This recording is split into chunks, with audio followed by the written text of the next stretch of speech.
اسلام آباد میں موجود ہیں، جہاں پر فیڈرل گورنمنٹ کی جانب سے ایک بہت بڑے ایجوکیشن ایکسپو کا اہتمام کیا گیا۔ اس پاکستان کی مختلف یونیورسٹیز میں 10 ساڑھے 10 11 ہزار کے قریب سائنس اور ٹیکنالوجی اس دور سے گزر رہے ہیں۔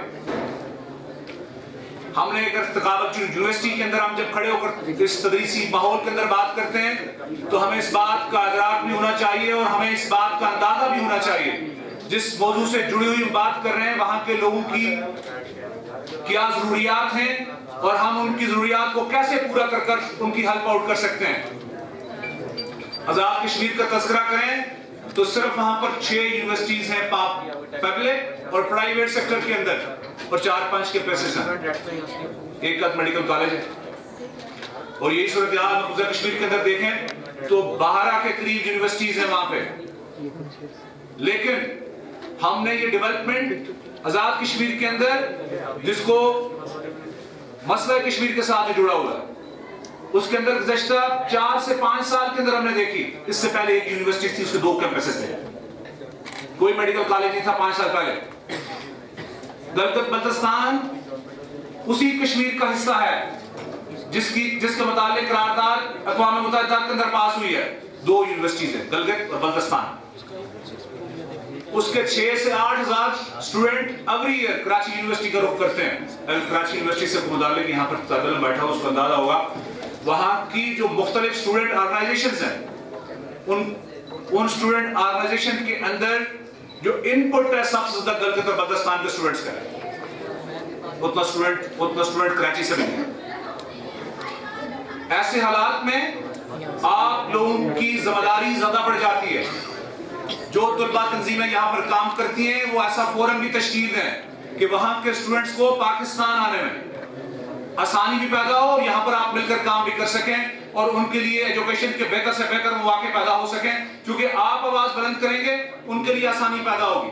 یہاں پر 2 طرح کی تفریق ہے۔ ایک تفریق یہ ہے کہ جب آزاد کوئی اسٹوڈنٹ وہاں پر ایک بڑی اسکالرشپ آزاد کشمیر کی یونیورسٹیز ان کو دے رہی، لیکن انڈیا کی جو HEC ہے وہ آزاد کشمیر کی یونیورسٹیز کی ڈگری کو تسلیم کرنے سے آ رہی ہے۔ وہ اس لیے کہ وہاں پر وہی سمجھتی ہے کہ آزاد کشمیر انڈیا کا پارٹ ہے، جس کے نتیجے میں وہاں کی یونیورسٹیز کو وہ اس کی HEC سے متعلقہ نہیں ہے تو لہذا اس کی ڈگری کو ریکگنائز نہیں کرتی۔ تو پاکستان کے لیے ان کے لیے اپرچونٹی موجود ہوتی ہے کہ وہاں کے جو طالب علم ہیں ان کو یہاں پر ایجوکیشن کے مواقع زیادہ دیے جا سکیں۔ ان کے لیے ایجوکیشن سستی ہے تو بنگلہ دیش کے اندر، سری لنکا کے اندر، ملائیشیا کے اندر، ٹرکی کے اندر، لیکن پاکستان کے اندر پرائیویٹ اور پبلک دونوں صورتوں میں ان کے لیے ایجوکیشن مہنگا ہے۔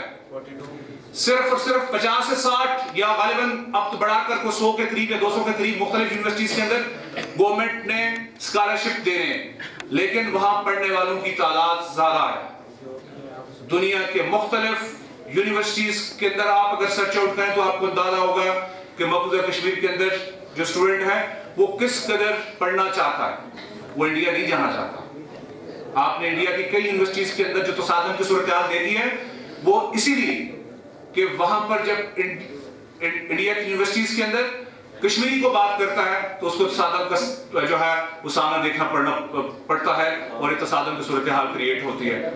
آپ جب ان کو بہتر مواقع ایجوکیشن کی صورت میں دیں گے وہ اپنا کیس بہترین انداز سے یونیورسٹیز میں اپنے ایمبیسڈر ہونے کی صورت میں لڑیں گے۔ جو شخص جس تکلیف سے گزرتا ہے اس تکلیف کے ساتھ وہ زیادہ اپنے کیس کو بیان کر سکتا ہے۔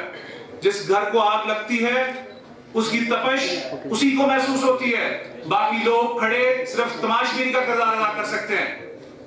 میں ایسے ماحول کے اندر بات کر رہا ہوں کہ جو پاکستان کا مستقبل ہے، پاکستان کی سوچ تبدیل کر سکتا ہے، پاکستان کے لیے ایک نئے مواقع ہیں۔ ایک زمانہ تھا آپ کو PTCL کا فون ڈائل کرنا پڑتا تھا، اگر اس سے تھوڑا سا پیچھے چلے جائیں تو تھوڑے اور مشکل حالات تھے، لیکن آج آپ ساری دنیا آپ کے اینڈرائڈ میں موجود ہے۔